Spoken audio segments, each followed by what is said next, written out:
Tantor Audio, a division of Recorded Books, presents Stanley Kubrick, American Filmmaker, by David Mikics. Narrated by Stephen J. Cohen. Introduction. Stanley Kubrick told me a story about a girl he loved, Kirk Douglas recalled. He had a big fight with her, and goddammit, he felt macho. The hell with it. He'd had enough. That was it. He packed his bag and slammed the door. He went out. As he started walking, that bag got heavier, and he couldn't carry it. He had to go back. A piquant fairy tale. Male defiance is quickly foiled by fate, which brings the man back to where he started. Kubrick's anecdote is also the plot of his last and most personal movie, Eyes Wide Shut. In that film, the man rebels by seeking sex. But most Kubrick movies are about rebellion of some kind. Usually, the rebel starts to look small, despite the sizable energies he lets loose. Being a rebel is not how you solve problems, and problem-solving is very close to Kubrick's heart. When he made a movie, Kubrick was obsessively focused, because he had to find a solution to every problem. But he was also drawn to macho revolt, and to anything else that makes well-laid plans screw up royally. His movies are about mastery that fails. Perfectly controlled schemes get botched through human error or freak accidents, or hijacked by masculine rage. A rebellious imp of the perverse always lurks somewhere. Kubrick relishes whatever throws a wrench in the works. The antic wiles of Alex in A Clockwork Orange, and Quilty in Lolita, the chest-puffing death drive of Dr. Strangelove's nutjob generals, Jack Torrance's wild anger in The Shining, the sudden fury that conquers Barry Lyndon at the sight of his stepson Bullingdon. A zestful insanity courses through the rigid champions of order, like drill instructor Hartman in Full Metal Jacket. Finally, after all this tearing apart, Kubrick comes back home at the end of Eyes Wide Shut and shows us the intimate, ordinary life of a married couple. Kubrick's movies are outliers, and we look at them differently than most popular films. Whether the Kubrick hero is a rebel like Alex in A Clockwork Orange, or a calm problem-solver like Dave Bowman in 2001, we observe him across a distance and with ambivalence, instead of rooting for him in classic Hollywood fashion. Kubrick likes to trap his characters, put them on display. He is an arch-modernist, allergic to tearjerkers, joyous endings, and scenes full of heart.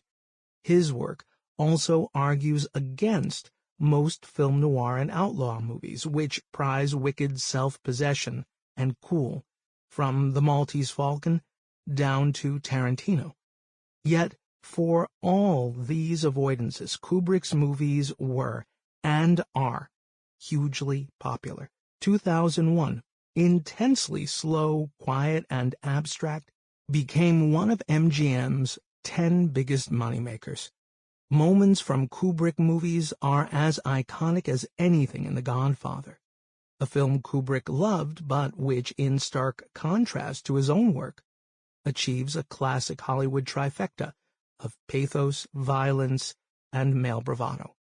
Kubrick's detractors argue that his movies don't sufficiently champion the human soul against the constricting routines they depict. Kubrick seems to them to be on the side of oppression, his movies cold, ponderous, and heavy-handed, extreme in all the wrong ways. One could, of course, say the same of Kafka's writing, and Kubrick was a devoted reader of Kafka. The deep-frozen impersonality that some claim to see in Kubrick is really his rejection of Hollywood pathos. The hero who drinks because he can't get over a dame. The brave heroine blinking back tears. Kubrick doesn't do what the movies are supposed to do, give you satisfying cathartic jolts. nor is he austere in the manner of the European art film, though he admired Antonioni and especially Bergman. Film critic James Naremore writes that Kubrick's crystal-clear images give a sense of authorial understanding without immersion, as if volcanic, almost infantile feelings were being observed in a lucid, rational manner. Kubrick's aloofness coexists with a kid's heart and a kid's upsetting energy. His movies show an odd mating of hyper-aware adult rationality and the raw feelings of a child. Childhood is telling.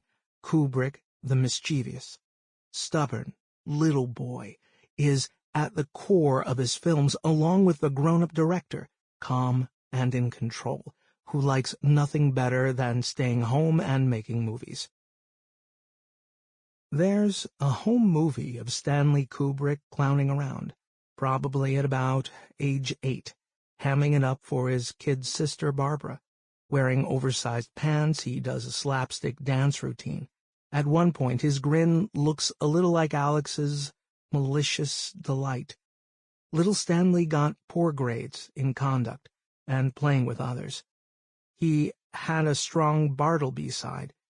He never had a bar mitzvah from sheer lack of interest. Stanley's childhood rebellion began early. In first and second grade, he often refused to go to school, attending only about 60% of the time. Headstrong and utterly sure of himself, the boy must have baffled his first-generation immigrant Jewish parents, who owed their middle-class lifestyle to taking education seriously. Remarkably, his doctor father, Jack Kubrick, seems to have given him leeway to stay home with his mother, Gert, while remaining as mystified by his self-assured child as Jack is by Danny in The Shining, or we are by 2001's Star Child.